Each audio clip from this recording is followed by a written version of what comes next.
बिल्कुल जो हुकूमत की तरफ से बड़ा अहम फैसला कर लिया गया है, जो कि इस फैसले को हतमी फैसला नहीं समझा जाए, क्योंकि हुकूमत की जानिब से अभी जो है chief of army staff general Asim Munir का नाम जो है वो मुकर्रर किया है।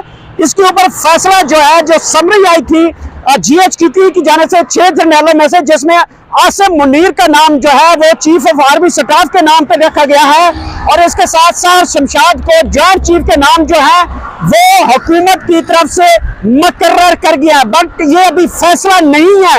आप इस खबर को अभी इस हद तक इंजॉय कर सकते हैं, ये इस बात को इस हद तक मुतमईन खुद को रख सकते हैं कि अभी आर्मी चीफ का ये फैसला कतई जो हतमी फैसला नहीं है, क्योंकि इस फैसले के लिए हुकूमत की जानिब से ये जो समरी बनाई गई है वो सदर के पास भेजी गई है।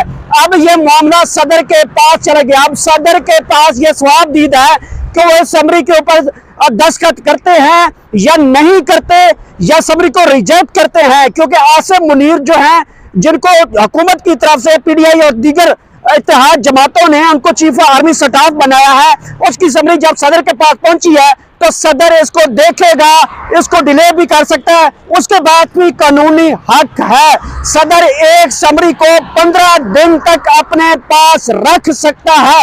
तो ये एक बहुत बड़ा अब दोबारा जो है एक मतराजा बनता हुआ जो कि दिखाई दे रहा है, जो कि होना नहीं चाहिए। क्योंकि मैं एक और बात बता दूं कि वजीर आजम के पास भी आईनी तौर पे ये हक है कि वो जो है आर्मी चीफ का जो है नोटिफिकेशन कर सकते हैं, तो उतना ही हक जो है वो सुप्रीम कमांडर यानी कि जो सदर पाकिस्तान होता है उसके पास होता है ये हक कि वो किसी को रखे किसी को ना रखे, और वो समरी को रिजेक्ट, वजीर आजम की समरी को रिजेक्ट भी कर सकता है और उसको डिले भी कर सकता है। तो ये अब जो भी जर्नल आएगा, चीफ आर्मी स्टाफ जो बनेगा, उसकी सवाबदीद सदर के पास गेम है और सदर इसको देख सकते हैं आया वो समरी के ऊपर दस्तखत करते हैं कि नहीं करते। ये अब सदर के ऊपर। मैं इस वक्त पार्लियामेंट हाउस के बिल्कुल सामने मौजूद हूँ। यहाँ पे सुप्रीम कोर्ट भी बीच में बनाई गई है इन दो इदारों के दरमियान, एक तरफ पार्लियामेंट एक तरफ सदर, बीच में सुप्रीम कोर्ट है।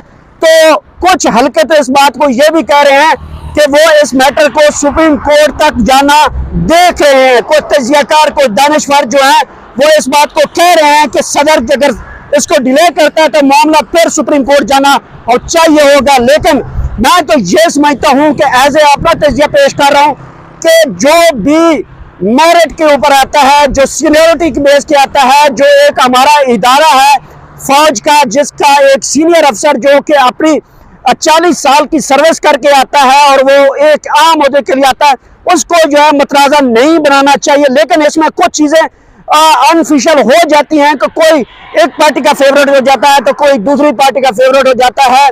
लेकिन अगर आसिम मुनीर अगर चीफ ऑफ आर्मी स्टाफ बनते हैं तो यूं समझे कि वो PTI की तरफ से भी आर्मी चीफ होंगे, क्योंकि सदर जो है वो सिर्फ समरी भेज सकता है। जो फाइनल सिलेक्शन है वो सुप्रीम कमांडर जो होता है वो पाकिस्तान सुप्रीम कमांडर आरिफ अलवी साहब हैं। तो इसका मतलब ये है कि जो CV है, दूसरे आसान लफ्जों में जो चीफ आर्मी स्टाफ की CV है वो अब सदर की टेबल पर पहुंच चुकी है। अब सदर इसकी सवाबदीद है, कोच को रिजेक्ट करते हैं, डिले करते हैं, क्योंकि आसिम मुनीर 2 दिन बाद अपने एक जराये के तौर पे है, लेकिन ये कन्फर्म नहीं है, लेकिन बताया यही जा रहा है कि 2 दिन तक वो अगर इनका जो है वो नाम फाइनल नहीं होता तो वो रिटायर हो सकते हैं, और रिटायर हो जाएंगे तो सदर दोबारा से समरी मांगेगा, तो ये एक मतराजा बन सकता है। लेकिन यहाँ पे जो भी नाम यहाँ पे फाइनल हुआ है उसकी जो समरी है, उसका जो नाम फाइनल करना है वो अब PTI के सदर, जो पाकिस्तान के भी सदर हैं, सदर आरिफ अलवी के पास है। अब उनकी सवाबदीद में चला गया है। अब सदर जो है डेफिनेट जो है, अगर किसी की CV जो है, नौकरी की CV जो होती है, जब किसी टेबल पर पहुंचती है तो दोनों तरफ से भी मामला होते हैं, दोनों तरफ से सोर्स एक दूसरे से डिस्कस भी करते होंगे कि जी ठीक है हम अपना मैटर देखेंगे, आप भी देख लें, आपके पास है। कुछ चीजें नेगोशिएशन होती है, ये जरूरी है। ये जरूरी नहीं है कि आसिम अगर ये चीफ आर्मी स्टाफ का जो नाम भेजा गया है तो सदर के साथ GHQ रब्ते नहीं हुआ, डेफिनेट ऐसा नहीं है कि वो सुप्रीम कमांडर है फौज के और पाकिस्तान के सुप्रीम कमांडर हैं, तो उनका आपस में इस बात के ऊपर बिल्कुल इस बात के ऊपर कुछ ना कुछ बैकडोर चल रहा होगा, चीजों को सेटलमेंट किया जा रहा होगा कि अगर आप हमारा नाम फाइनल कर देते हैं तो मामला आगे बढ़ सकते हैं। एक चीज और बड़ी मैं बता दूं, ये बात मैं बड़ा अपनी खबर के पक्का हूं कि जो भी आर्मी चीफ आ रहा है, चाहे वो सीनियरिटी बेस पे आ रहा है या प्रोसेस से आ रहा है या अदालतों की तरफ से आ रहा है, 26 तारीख के बाद पीटीआई को इलेक्शन की डेट जरूर मिल है। जो भी आर्मी चीफ आएगा वो इस सियासी बहरान का खात्मा एक ही चीज से कर सकेगा कि वो इन तमाम जमातों को इकट्ठा करके कहीं ना कहीं इस बात के ऊपर लेके आएगा कि दोबारा इलेक्शन की डेट इमरान खान को मिल जाएगी। तो इसका मतलब ये हरगिज मतराजा ना मनाया जाए कि ये पीडीएम का जो चीफ आर्मी स्टाफ है तो पीटीआई का नहीं है। पीटीआई मानना चाहिए क्योंकि पीटीआई के पास भी स्वाबदीद है, उतना ही स्वाबदीद पीडीएम के पास है। तो ये एक बहुत अहम मरले में गेम दाखिल हो चुकी है। अब सदर देखते हैं कि इसके ऊपर क्या करते हैं। सदर आया कि इसके ऊपर दस्तखत कर सकते हैं या दस्तखत नहीं करते, क्योंकि इमरान खान जो है वो एक रात को एक निजी टीवी चैनल के ऊपर कह रहे थे कि हम सदर के साथ मुसलसल राब्ते हैं, हम इसके ऊपर प्रॉपर खेलेंगे जो हमें आइन का हक है। तो ये एक बड़ी अहम डेवलपमेंट है, बहुत बड़ा एक फैसला है। मैं आपको बता रहा हूँ, मेरे पीछे सामने सुप्रीम कोर्ट है, इधर मेरे राइट साइड पे जो है पार्लियामेंट हाउस है।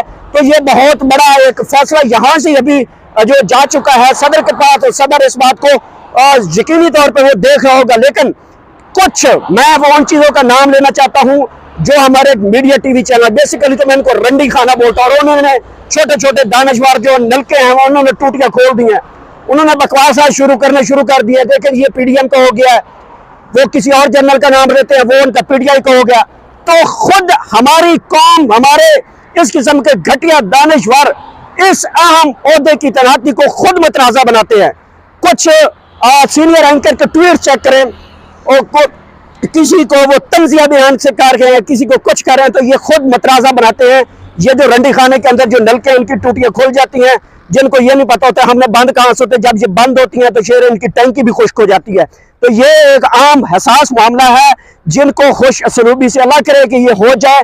अगर नहीं होता तो पाकिस्तान में एक पहले सियासी बहरान है, तो ये बहरान ज्यादा बढ़ जाएगा। लेकिन एक चीज का बिल्कुल जरूरी है कि जो पीडीएम का आर्मी चीफ होगा वही पीटीआई का भी आर्मी चीफ होगा, उसको बराबर की नजरों से देखा जाएगा। जो भी आर्मी चीफ होगा वो किसी सियासी पार्टी का नहीं बन के रह सकता, क्योंकि सियासी बहरान बहुत ज्यादा फैल चुका है। सियासी बहरान को कंट्रोल करने के लिए आर्मी चीफ को जो भी आएगा वो सियासी नहीं बनेगा, बल्कि गैर सियासी होकर मुल्क आगे सोचेगा। तो ये एक बड़ी अहम डेवलपमेंट हो सकती है। मैंने यही सोचा कि जो इसके ऊपर आईनी राय है वो भी मैंने आपको बताई, और ये पीटीआई के जो सदर है, पाकिस्तान के सुप्रीम कमांडर हैं, पाकिस्तान फौज के सुप्रीम कमांडर हैं, आरिफ अलवी की अब कोर्ट में बाल है, वो किस तरह लेते हैं। ये एक बयानिया है जिसको हवा दी जा रही है कि क्या हो सकता है नहीं हो सकता। दोनों तरफ से कानून मौजूद है, सुप्रीम कोर्ट भी है, इसमें सदर आरिफ अलवी के पास भी आईनी इख्तियारात हैं, वजीर आजम के पास भी आईनी इख्तियारात हैं। तो ये एक बड़ा दिलचस्प मरला आ गया है। इसके ऊपर मैं समझता हूँ कि हमारे जो दानश्वर है वो अपने तनकीद या किसी को तंजिया मत बनाए कि जो भी आएगा वो पीडीएम का भी उतना फेवरेट होगा, वो पीटीआई का भी उतना ही फेवरेट होगा। ये बिल्कुल यकीनन बात ये है। नई कोई डेवलपमेंट आती है तो आपको नई वीडियो में आगाह करूंगा। मेरे चैनल का ख्याल रखेंगे। पाकिस्तान जिंदाबाद।